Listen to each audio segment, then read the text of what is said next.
부임해서 왔을 때 우리 교회에 연세 드신 집사님들과 권사님들이 60대 초반, 60대 중반이셨습니다. 그때 대화를 제가 다시 한번 되새겨 봤습니다. 그때 권사님들, 집사님들 대화는 주로 어느 집에 가서 파티를 했다. 근데 파티할 때 즐거웠던 얘기들을 하셨고, 또한 열심히 일해서 돈을 모았던 그런 얘기도 하셨고, 또 어디에 놀러 가셔서 즐겁게 지냈던 얘기들을 하시면서 또 운동을 하며 골프를 하고 이런 얘기들을, 활기 넘치는 얘기들을 하셨습니다. 그런데 요즘에 이제 우리 권사님들 말씀을 들어보면 어디가 불편하다, 어디가 아프시다, 어디를 가고 싶으신데도 가지를 못한다, 이런 말씀을 듣게 됩니다. 이런 말씀을 듣고 그 모습을 보면서 참 저 마음이 굉장히 아팠습니다. 그리고 흘러간 세월의 흔적을 환하게 느낄 수 있었습니다. 그러나 이 분명한 사실은 연세 드신 집사님, 권사님들의 세월이 흘러 여기저기 아프시고 불편하시지만 하나님께서는 이 자리에 오시기까지 사랑으로 보여주시고 인도해 주셨다는 사실입니다. 하나님께서 남은 생애 동안도 강건하게 하시고 평안하게 하셔서 남은 생애가 축복의 생애가 되기를 간절히 기도합니다. 하나님과 권사님들의 흘러간 세월의 흔적을 생각하면서 우리 교회 20여 년 이상 되는 그 교회의 흔적을 또 생각하게 되었습니다.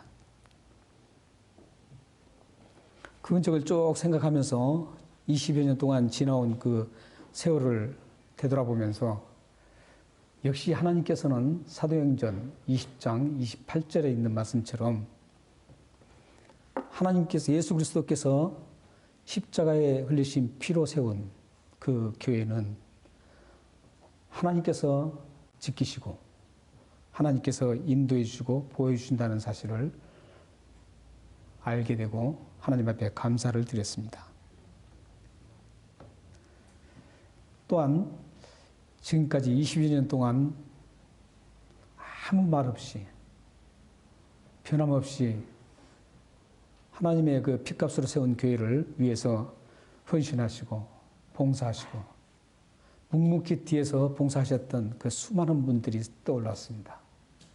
그리고 그분들이 앞으로 하나님께서 그분들의 삶과 그분들의 가족과 자녀들에게 평안함을 주시고 풍성함을 허락해 주셔서 그분들의 삶이, 그분들의 가정이 하나님 앞에 아름답게 쓰임받는 축복된 가정이 되기를 위해서 간절히 기도했습니다. 오늘 말씀에 보면 사무엘 선지자가 기도하며 이스라엘 백성들을 여기까지 인도해 주시고 보호해 주신, 도와주신 하나님께 감사하면서 그 은혜를 기억하는 생생한 장면이 오늘 본 말씀입니다. 그 배경을 이 본문 말씀을 우리가 나누기 전에 이 배경이 하나님께서 이스라엘 백성들을 지금까지 어떻게 지켜주셨는가, 그걸 나누기 전에 그 배경을 먼저 우리가 살펴봐야 합니다. 그 먼저 배경을 살펴봐야만 하나님께서 이렇게 역사하셨구나, 여기까지 인도하셨구나, 도와주셨구나, 이걸 확실하게 알 수가 있습니다. 그 배경은 이렇습니다. 이스라엘 백성들이 하나님의 언약 백성이라는 증거는 그들이 하나님으로부터 언약의 율법을 받아서 소유하고 있기 때문입니다. 어떤 민족도 하나님이 주신 언약의 율법을 가진 민족이 없습니다. 그러나 유일하게 하나님의 언약의 율법을 가진 백성은 이스라엘 백성이었습니다. 그래서 이스라엘 백성들이 하나님의 언약 백성이라는 겁니다.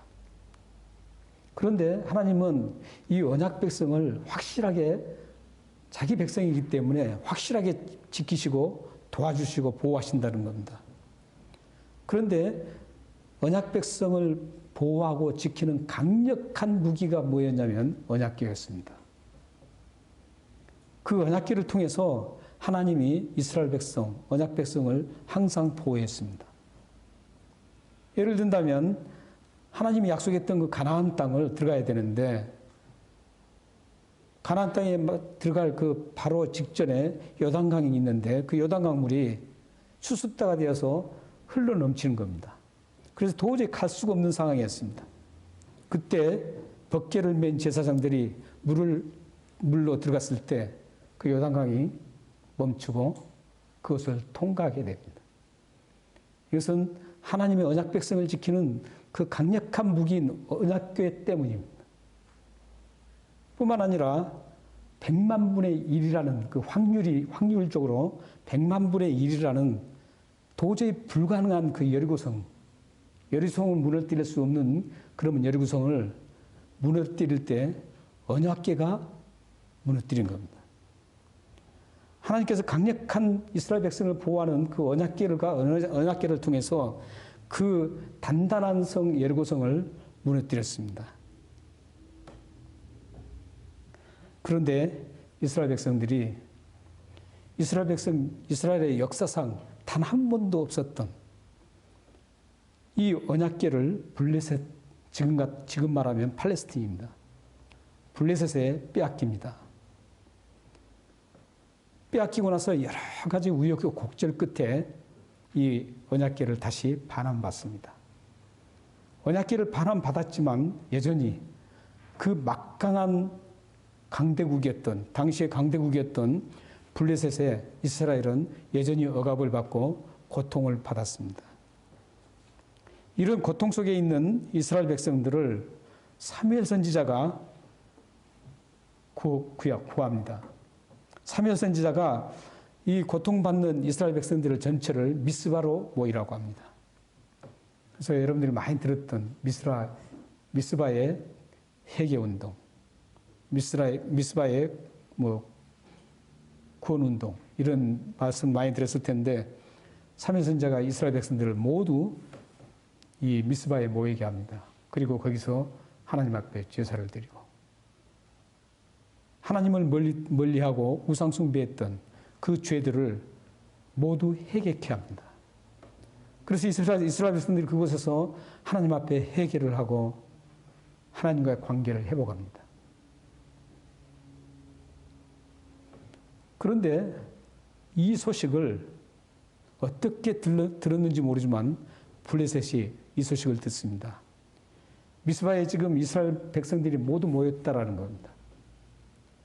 블레셋 생각할 때는 좋은 기회라고 생각했습니다. 한꺼번에 다 완전히 전멸시킬 수 있는 기회였습니다. 그래서 그때 당시에 블레셋 군대는 철기로 무장을 했습니다.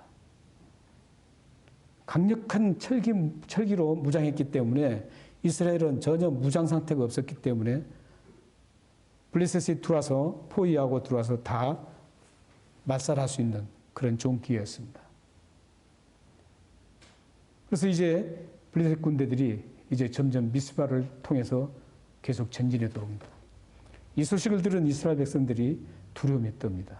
두려움에 떨고 그때 사무엘 선지자에게 요청을 합니다. 무슨 요청을 하냐면 이 위기 상황을 극복할 수 있는 길은 오직 하나님밖에 없다라고 생각하고 사무엘 선지자에게 기도를 요청합니다. 기도를 요청받은 사무엘 선지자가 하나님 앞에 기도합니다. 이 위기를 극복해달라고. 하나님과의 관계가 멀어졌던 이스라엘 백성들이 회개하고 하나님 앞에 다시 돌아와서 관계가 원만하게 이제 관계를 맺었기 때문에 하나님 이제 이 이스라엘 백성들을 도와달라고 기도를 합니다. 하나님은 이 진솔한 사무엘의 기도를 응답하십니다. 여기까지가 오늘 본문 전 9절 말씀까지입니다. 이게 배경입니다. 그렇다면 이제 사무엘이 기도를 했습니다. 그 응답이 어떻게 이루어지는지 10절 말씀을 함께 읽겠습니다. 10절입니다. 시작. 사무엘이 번제를 드릴 때 블레셋 사람이 이스라엘과 싸우려고 가까이 오매 그날에 여호와께서 블레셋 사람에게 큰 우레를 발하여 그들을 어지럽게 하시니 그들이 이스라엘 앞에 패한지라. 어떻게 됐습니까? 블레셋이 이스라엘 앞에 패했다라는 거다. 패배를 했다는 겁니다. 근데 패배를 한 두 가지 이유가 있습니다. 어떻게 패배했는지 두 가지가 나오는데, 하나는 큰 우레가 발해졌다는 것입니다. 그리고 하나는 혼란스럽게 했다라는 겁니다. 근데 이 우레와 혼란스럽게 했던 것은 누가 그렇게 했습니까? 하나님.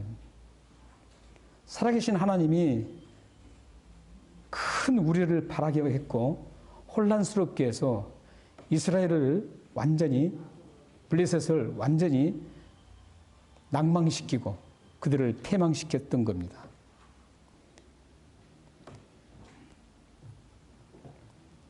지금도 살아계셔서 우리의 생각과 우리의 모든 것을 아시는 하나님께서 여러분들의 어떤 환경 속에서도 여러분들이 하나님 앞에 부르짖으면 반드시 응답해 주신다는 겁니다. 바로 이 하나님이 여러분들이 믿는 하나님입니다. 바로 이 하나님이 여러분들이 신뢰하고 따르는 하나님이십니다. 이 능력의 하나님께서 여러분을 어떤 환경 속에서도, 어떤 어려움 속에서도 보호하시고 지켜주시고 승리케 하실 것입니다. 11절 말씀을 보시면 하나님의 초자연적인 개입으로 인해서 블레셋이 패하고 이제 도망가는데 이스라엘 백성들이 블레셋 군대를 추격해서 벳갈이라는 그곳까지 이르면서 물리칩니다. 13절 말씀에는 여호와의 손이 막아서 블레셋이 이스라엘을 그 이후로 지역 안에 들어올 수 없도록 막았습니다. 여호와 손이. 14절에는 블레셋에게 빼앗겼던 에그론과 가드까지 회복해서 찾았고, 햇사람이라고 불리고 브리스 사람이라고 불렸던 예루살렘을 근거로 해서 거주했던, 이스라엘을 늘 괴롭히고 공포스럽게 했던 아모리 족속과 평화를 유지하게 됩니다. 이게 지금 오늘의 전체적인 말씀입니다. 기도에 응답한 내용입니다. 그런데 보세요.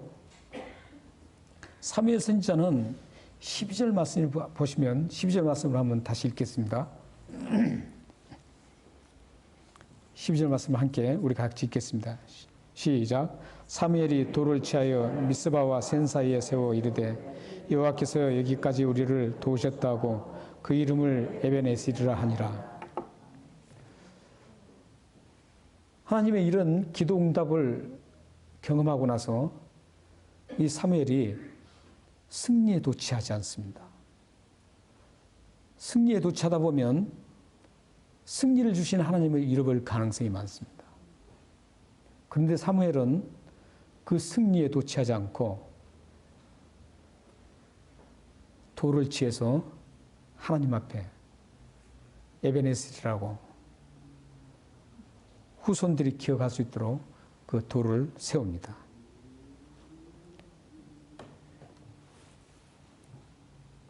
근데 여기서 에벤에셀이라는 그 단어를 사용하고 있습니다. 여러분들 잘 아시듯이 에벤에셀이라는 것은, 에벤이라는 것은 돌이라는 의미고 에셀이라는 것은 돕다라는 의미입니다. 그래서 도움의 돌이다 이런 뜻입니다. 우리는 여기에서 의문점을 하나 발견하게 됩니다. 사무엘 선지자가 여기까지 하나님이 도우셨다 말씀으로 깔끔하게 마무리를 했으면 의문을 가지지 않을 텐데, 문제는 도움의 돌이라는 게 문제입니다. 하나님께서 우리를 여기까지 인도하셨다 이 말씀으로 딱 끝났다면 별 문제가 없습니다. 그런데 문제는 돌이 도왔다라는 겁니다.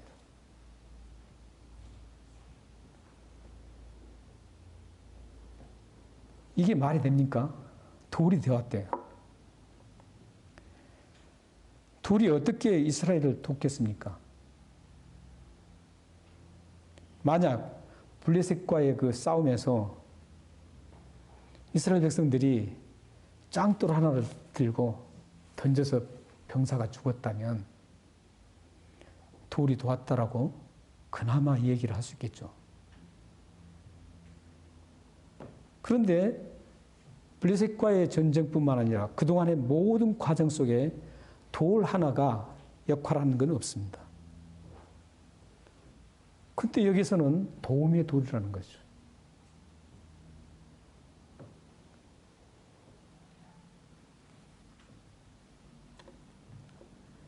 이게 말이 안 되는 것이죠. 모든 전쟁과 지금까지 여기까지 오게 하셨던 것은 완벽하신 능력의 하나님의 하신 일이었습니다. 여러분들이 지금까지 오신 모든 과정도 어떤 과정을 거쳤든지 지금 이 자리에까지 온 것은 하나님의 은혜입니다. 이스라엘 백성도 마찬가지였습니다. 이스라엘 백성도 자신들이 어떤 힘을 발휘해서 지금까지 여기까지 온 게 아니었습니다. 능력이 하나님에 의해서 모든 것이 이루어졌고 종결된 사건입니다. 그런데 왜 사무엘 선지자는 하나님이 여기까지 도우셨다는 말씀으로 매듭을 짓지 않고 돌이 도왔다라는 뜻인 에벤네셀이라는 그 말을 고백했을까요? 사무엘 선지자가 의미 없이 그냥 던진 말일까요? 그렇지 않습니다. 그 의문점을 해결하기 위해서는 고린도전서 10장 4절 말씀을 우리가 보아야 합니다. 한번 같이 읽겠습니다. 시작. 다 같은 신령한 음료를 마셨으니 이는 그들을 따르는 신령한 반석으로부터 마셨으며 그 반석은 곧 그리스도시라. 여기는 좀 도움의 돌이라고 했는데 실질적으로 이제 이게 헬라어로 번역되면서는 반석으로 바뀌어집니다. 뭐 돌이나 반석이나 똑같죠. 뭐 저도 석동인데 이 석자가 저 도석자입니다. 똑같습니다. 그래서 여기서 지금 이 사건은 민수기에 나온 사건인 민수기 20장 1절에서 13절에 나온 사건을 지금 말씀하는 말씀입니다. 그 민수기 20장 1절 13절 말씀에 보면 가데스라는 곳에서 가데스 광야에서 물이 없어서 지금 곧 죽을 지경에 있는 이스라엘 백성들에게 모세가 반석 앞에서 반석을 지팡이로 칩니다. 쳐서 거기서 약 200만 정도 되는 그 엄청난 사람들의 갈증을 다 해결을 시킵니다. 유대인들의 그 전설에 의하면 바울 시대까지 그 전설이 있었습니다. 지금도 그 구조뿐만 아니라 그 문서로 내려오고 있습니다. 유대인들의 랍비 학자들은 어떻게 얘기를 하느냐면 그때 그 반석이 40년 동안 계속 따라다녔대요. 40년 동안 계속 따라다니면서 물을 계속 공급해 줬다는 거예요. 근데 그건 잘못된 겁니다. 유대인들이 주장하는 겁니다. 왜냐하면 헬라의 문법에 이 페트라라고 돼 있지 않고 페트로스로 돼 있습니다. 죄송합니다. 헬라어를 써서. 페트라는 뭐냐면은 굴러다니는 돌입니다. 어린이 같이 따라다닐 수 있는 돌입니다. 그런데 페트로스는 고정된 그 돌을 말합니다. 그런데 헬라 원문에는 페트로스로 되어 있어요. 그게. 그러니까 그 반석이 따라다니는 게 아니에요. 여기 있는 반석은 지금 해석이 고린도전서 10장 4절 말씀이 해석이 되는 겁니다. 여기에서 지금 이스라엘 백성들을 반석에서 물을 줬다 그러는데 그 반석을 누구냐 했을 때 고린도전서 10장 4절에서는 분명하게 못을 받고 있습니다. 그 반석은 곧 예수 그리스도시라. 이렇게 지금 말씀하고 있습니다. 그렇기 때문에 오늘 본문 속에서도 도움의 돌은 누구냐? 예수 그리스도십니다. 그래서 이스라엘 백성들을 지금까지 그 엄청난 위기 상황에서 모두 건져주시고 인도해 주시고 여기까지 오게 하셨던 에베네셀 그 하나님은 오게 하셨던 분은 누구냐면 성부 하나님과 성자 예수 그리스도의 합작품이라는 겁니다. 출애굽기도 역시 성부 하나님과 성자 하나님의 합작품이었죠. 반석에서 물이 나와서 그들이 생명을 유지할 수 있었고 그들이 갈 수 있었기 때문에. 구약에도 성자 하나님께서 성자 예수 그리스도께서 많이 등장합니다. 그와 마찬가지로 오늘 본문 속에 도움의 돌이라고 한 이유는 성부 하나님의 여기까지 인도하셨고 도움의 돌이셨던 에베네셀 하나님, 그 하나님 두 분이 합작해서 우리를 여기까지 도와주셨고 인도해 주셨다라는 고백입니다.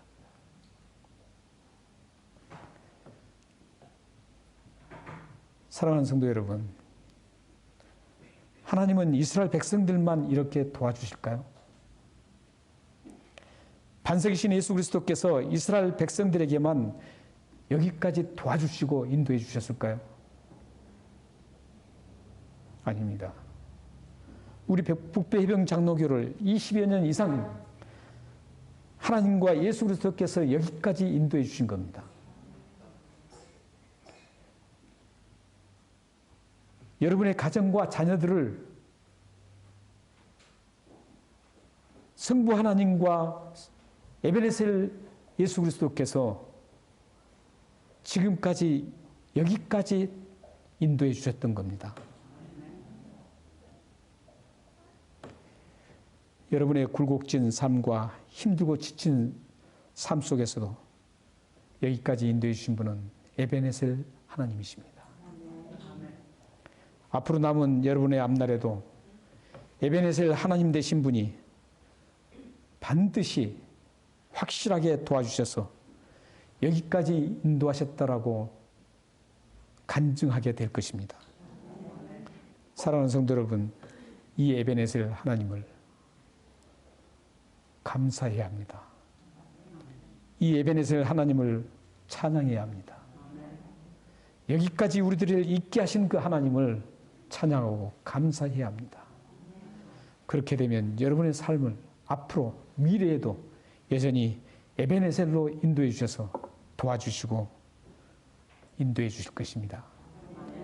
마지막으로 이사야서 41장 9절 10절 말씀을 읽겠습니다. 시작. 내가 땅끝에서부터 너를 붙들며 땅 모퉁이에서부터 너를 부르고 내게 이르기를 너는 나의 종이라. 내가 너를 택하고 싫어하여 버리지 아니하였다 하였노라. 두려워하지 말라. 내가 너와 함께함이라. 놀라지 말라. 나는 내 하나님이라 됨이라. 내가 너를 굳세게 하리라. 참으로 너를 도와주리라. 참으로 나의 의로운 손으로 너를 붙들리라. 아멘.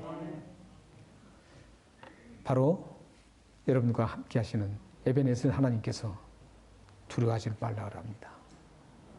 너를 반드시 붙들어 주시리라고 말씀합니다.